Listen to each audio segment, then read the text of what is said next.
Man, what the f is this low FPS intro? Happy Tree Friends is one of the most infamous cartoon shows and animated web series that spawned on the internet. It's up to you to decide if the show deserves that title or not, but for older generations, such as mine, it did have a big impact on modern internet animations, even if it just follows a simple gimmick over and over again.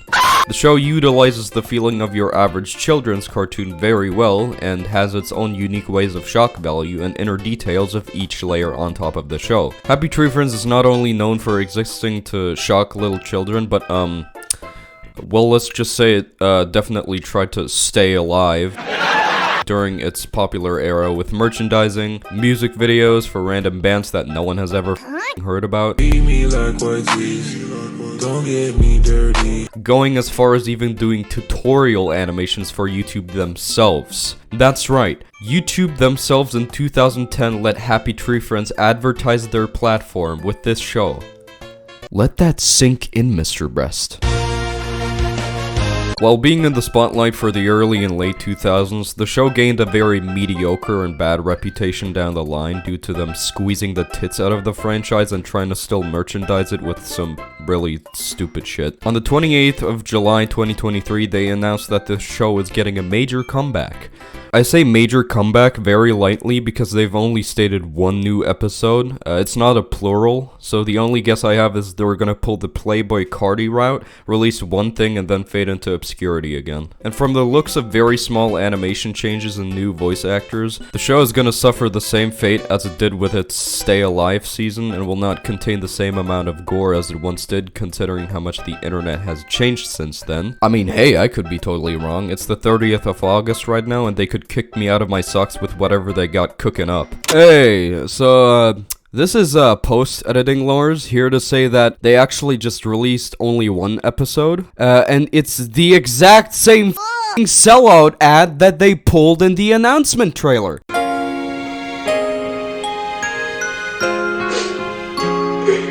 This nigga is trash. But as per usual with reboots, it always goes down to end negatively. The only show that rebooted for a little while that actually did it right was Aqua Teen Hunger Force. Adult Swim released a small little animation series of Aqua Teen Hunger Force titled Aquadonk Side Pieces. It followed the same humor, animation style, and voice actors, and alongside these little animations, they got a full new movie released within the same year, with a very fresh animation style. Now, I know that doesn't really sound like a reboot since it's not really a fresh new start of a show, but it is at least nice to see that classic thing coming back that these kind of shows are known for. Things like Happy Tree Friends Still Alive, on the other hand, just look like a, you know, we tried our best to come back for a little while, but we can't keep up with the modern sensitized version of the internet, so we're just gonna do the best that we can and just wrap it up. Do I blame them for it? Absolutely not. I mean, the show's gimmick was very obscure to begin with and wouldn't really fly under the radar with YouTube nowadays, which was their main platform to advertise themselves on. Sorry for the Happy Tree Friends fans, but this ain't no Smosh reunion. At that point, they can just come onto HBO Max with a bunch of new episodes and see how that turns out. Anyway, I'm getting off track with what this video is actually about. Although people focus more on the outside of things, how the show became popular, what happened to it, and how people peed themselves every time they watched it, I want to go further and beyond. I will analyze the show's contents in a critique perspective and try to understand each and every layer of the show in order to get a better look of the show. We're talking about a show that only got popular due to its crucial nature and grotesque animation instead of actually being looked upon as a show. And maybe I myself can realize that the show is not all that much of a great mess because my biased ass cannot let go of the show to the point where I want to make a video about it. Don't worry, I'll be mean to the show. It's just the fact that people are very focused on the show's main goal rather than judging each individual part of the show piece by piece. But that's what I'm here for today, so without further ado, let's dive into this beautiful septic tank of a show, and I hope I can keep you entertained in the meantime. And I don't know if this is necessary to mention since no one except me would binge this show, but spoiler alert just in case.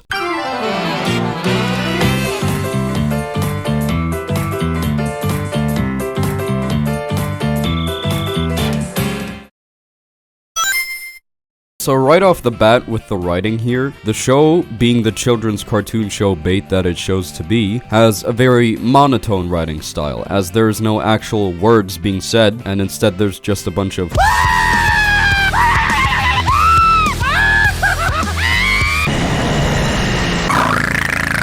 Animator Ken Navarro said that the plan for the show wasn't anything massive, meaning that they didn't want to deal with any dialogue boundaries and such, and it was rather a kind of little project that was created for the purposes of making his buddies and co-workers laugh. There's some writing that's involved, right? I mean... Yeah, if you can consider it writing, but yeah. What's the production like? How do you actually produce one of these shows? You guys sit down and say, okay, we want to figure out a way for this guy to lose all of his limbs and his bowels at the same time. Yeah, pretty much. I mean, really the core of our writing meetings is to make each other laugh. That's kind of how we started the show, as kind of a joke with like these kind of cute, cuddly animals kind of meeting all these great, really gruesome demises, and that's kind of like our litmus test, is to try to make each other laugh with this kind of stuff. And I hate to admit this in front of the public, but it was born out of Rhodey and I's laziness, because we really didn't want to write any dialogue when we created the show. Right. We had worked on other shows and seen how people had struggled to write dialogue, and just like, and we were like, oh, words are for suckers. Exactly, that's pour for some losers. Blood on it. That's a loser's game. So we were like, yeah, just squeaks and squeals for everybody. And while that definitely was a smart plan to help Happy Tree Friends become more understandable internationally, just like shows like Pingu, it definitely would have been interesting to see what that sort of concept would have looked like, but that's just brainstorming on my part. In terms of the actual writing, each plot is typically and uniquely different from the other, at least for episodes around 2006 to 2009. Before 2006, it was just all the characters put into short, ordinary children's scenarios like a burger restaurant, a playground, a lemonade stand. Basically, the plots were mostly just everyone at one place and they're all gonna taste sweet, sweet fatality. But after that, they got more creative with giving the characters their own unique plot, but we'll get to that. Sometimes when you watch one of the episodes, you can notice some odd, repetitive moments. I mean, sure, the show itself is repetitive because it obviously has to stick with its concept, but there's a lot of moments where characters are in danger of something happening to them,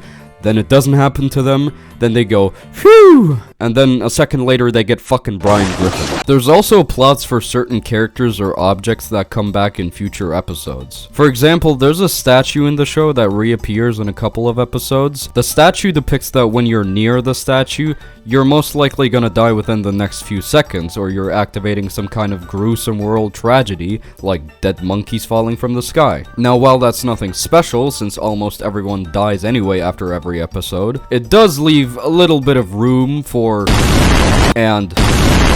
of this little statue being the reasoning behind all the deaths in the show. But other than that, there's not much to touch upon other than maybe one plot of an episode which I actually liked. In the episode A Blast from the Past, Sniffles builds a time machine only because he dropped his fucking milk. So now he goes back in time to enjoy his milk before it was dropped, and you can see a pool of blood under the time machine when he goes back in time. Of course, this is the show telling the audience, watch and see! And then Lumpy comes in and goes, my friends are dead! What do I do? Because apparently the animals are too dense to go on a swing or use the playground at all, so Sniffles rebuilds the entire playground to the point where there's nothing there so that these dumb fuck nuggets stop dying, and then, when you expect there to be absolutely nothing they can do to kill themselves, Lumpy finds the merry-go-round from the very first episode and it all ends in a deja vu. And then Sniffles fucking dies, and that's what that pool of blood meant in the episode. Honestly, the plots of the episodes are very simple, and none of them have any big, deep meanings, since, well, they're like 3 minutes long, and again, it's meant to be pictured as a kids show bait, but at least the writers could still be creative with it. Oh, actually, wait, never mind. It might not have deep meanings, but it has corny-ass quotes at the end, and they all have something to do with what happened in the episode. Man, oh man, do I have a pickle in my ass! Most internet animations get praised for having a set of relatable or charming characters that you can get very attached or even hyperfixated to. This one mostly doesn't, because once again, there's no dialogue for this show and people only focused on the blood and guts, but that didn't stop me from loving this show for the characters. Now, don't get me wrong, I'm not saying that there's a creative and original touch to all of these fellas. Most of them just have like a random personality attached to them that most kids can relate with. I'll go over a few so you get what I mean. Toothy. He's a beaver, meaning that he has big teeth like the British. Handy. Despite what his name says, he has no hands. Splendid. A superhero that tries to save the day but ends up killing everyone. Oh man, I wonder why I've heard that one before. Disco Bear. Johnny Bravo if he was a midget. Nutty. Not to be confused with the thing I do when I see a big booty Latino on the sidewalk. I mean the nutty character from Happy Tree Friends who is addicted to sugar. Flippy. He killed Hitler. Like I said earlier, all the characters get their own unique plot from time to time. Another cool but unrelated aspect of the characters is their voice actors. I love these little behind the scenes videos. It's always interesting seeing the voice actors talk about the role and how they personalize their characters when they play their roles. Or maybe not. And some of them fit perfectly for their character when they're not even playing them. Flaky's a girl. There's just no way. Flaky's gotta be a girl. Flaky is a hedgehog. But from all the characters who pretty much look the same for the most part, there's two particular ones that stand out from all the ordinary citizen looking ones. One having a completely different design from the others and one being interesting for its backstories. And those characters are Flickpea and Lumpy. Flippy, or Flickpea, being the most overhyped character in the show, has an actual form of backstory. His whole shtick is pretty much that he has PTSD, meaning that when he hears sounds or sees things that remind him of his time when he served for the so-called weaponized animal regiment, he goes psycho-genocide mode and kills everyone. Now, I would have been happy to notify you that what I just read was not the actual character, but rather some edgy weeb's diary, but no, that's literally the character's personality. The weird part about Flippy or Flickpea is that when he turns back to normal, he realizes what he has done to all the people around him, but sometimes he just doesn't give a fuck. He just drinks the blood of the fucking people that he killed. Like, bro, you just Dylan Klebolded everyone in a birthday party. There is a little bit of remorse in him here and there, which is why there's whole 2 episodes dedicated to Flippy trying to remove Flickpea out of his mind and to stop this massacre once and for all. And he does.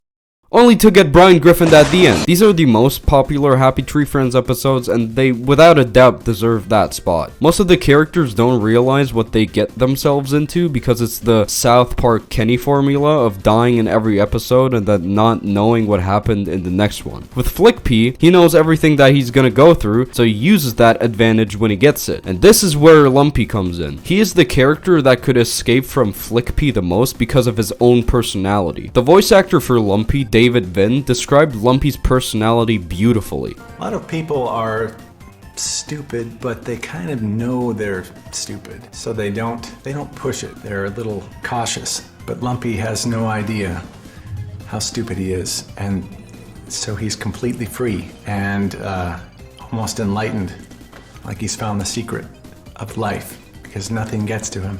So that's how I see it. Wow.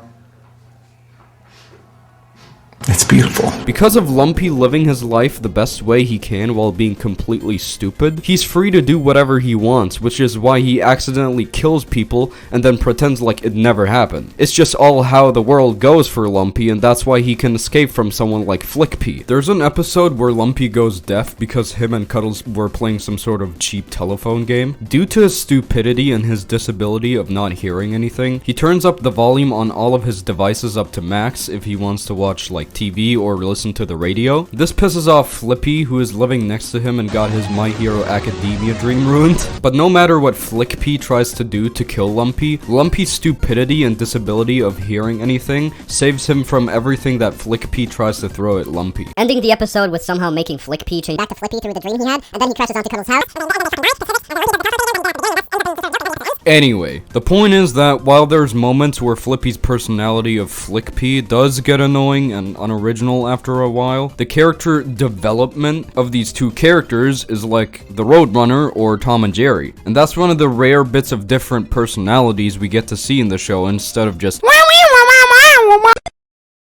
And I know there's a bunch of little lovey-dovey, yaoi, boo-boo shipping people on DeviantArt where they ship characters and then they say that counts as some sort of personality and character development because the creators acknowledge the ships.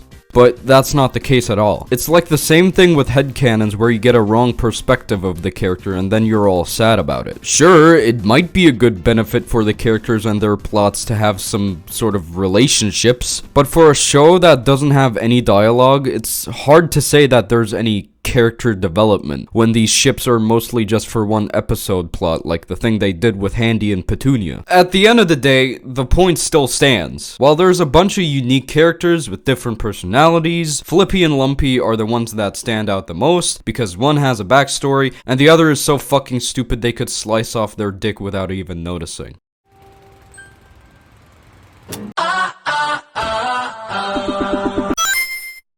And last but not least, I want to talk a little bit about the qualities of the show's animation. I don't think I need to analyze on the animation too much, and I'm just gonna be honest that the animations between 2006 and 2009 were the best, and everything that came afterwards was between okay and decent. Why am I saying this? Well, as they were trying to improve the show's video quality in the 2010 era, they got much lazier and simpler with the violence. Sure, you could say this is targeted on kids, and kids don't look at the important details, but isn't gore like the main part of the show anyways? I mean, the more detailed the gore is, the more effective you can shock people. Like, I don't know how much effort it takes to animate and line art blood trails and stuff, but you get my point. The video quality is good, don't get me wrong, I just think the gore doesn't have the same effect as before. You could even say that they put more effort into the animation in the very new episode, but come on, look at these frames and tell me they try to put any effort into shocking kids here. Try to find any excuse that this is not just a sellout episode and that they actually care about the franchise. Don't cope with saying it's the closest thing to an episode either, because it's not. It really isn't. I don't think it is one. They just inserted random gore moments because they needed it. That's the fucking show's brand. It could also be that they just realized that the gag has already been done to death and it's not worth putting the effort into it anymore, but at that point, again, why still continue the show? Hi, post-editing Lars again to say that I'm yapping too much. The actual reason for the detailed gore downgrade were low-budget reasons, which is pretty expected, to be honest. An indie animation production being low on budget with the hype going down and then doing some Kickstarter for more content is not all that uncommon. FNF does it, and so would Happy Tree Friends if they were desperate for it, but yeah, just to clarify, I'm stupid. Now you might have been wondering, why am I making a video about some internet show that has been dead for 7 years and that no one gives a shit about anymore when there's other indie productions going on at the moment like the amazing Digital Circus or... Because I wanted to see from a new and matured perspective how well the show has aged and how it applies to the modern age of internet animations, or if there's anything I could take away from it aside from the gore and blood splatter. And I'm happy to say that I have. What I have gathered through digging a little deeper into the indie animation space is that most viral indie productions like HAZBIN Hotel or whatever this bullshit is, they aren't successful because of their popularity in some kind of mainstream space. They're successful because they bring their own unique art style and their original characters onto the table. Whether that is using already existing assets or sounds from video games or creating something entirely new, there's no regulations you need to follow to get your show aired on TV or something. On the internet with sites like Newgrounds, you can just use a bunch of easy editing tools, maybe a little bit of animation, use some stock non-copyrighted sounds, upload it, and call that a web series. You're probably thinking that I'm reaching out of my ass with these statements, but just like how most people are getting attached to an indie production like the amazing Digital Circus, is the same way I got attached to Happy Tree Friends. Sure, the gore was the thing that made it stand out the most, but I stayed for the characters and the charming style of the show, just like how people get attached to characters from other indie animation shows. Does that mean the show is great? Hell no! I can totally understand people switching to something different because of the show being repetitive and annoying. Mondo Media keeps trying to dig the show out of its grave because it's the only thing they have left to get some kind of popularity again, when in reality, the show is already done. The cow has already been milked. The pussy has already been squirted. The least you could do with the show is go out with a bang, come up with a big plot idea that ends the Happy Tree Friends saga once and for all, and call it a day. Just like how iDub said in one of his Kickstarter videos, it ain't a good show if it doesn't have a good ending. And that's just what Mondo Media fails to realize with the franchise. But no matter how many issues I have with the company ruining what they have created, or how mediocre of a show it is, Happy Tree Friends did its job well and created a fandom of people dedicated dedicating their content to this show. And that's what makes indie productions stand out from most mainstream productions. And that, ladies and gentlemen, is the reason why I keep Happy Tree Friends near and dear to my heart as one of the greatest internet shows of all time. My name is Larsonic, and thank you for watching. Wait, hold on, what's that? You actually want like a complete rundown of every detail in the show? Oh, you wanted me to call this a masterpiece. Well, I'm sorry, but I guess we can sit down and I can whisper you my actual honest opinion of the show. But don't tell anyone, okay? The adults and Zoomers, they're watching this, alright? They're gonna think childish of me when I tell my true hyperfixation of the show, okay? Alright, you ready? Okay. I'm too old for this shit! Leave me alone, minors!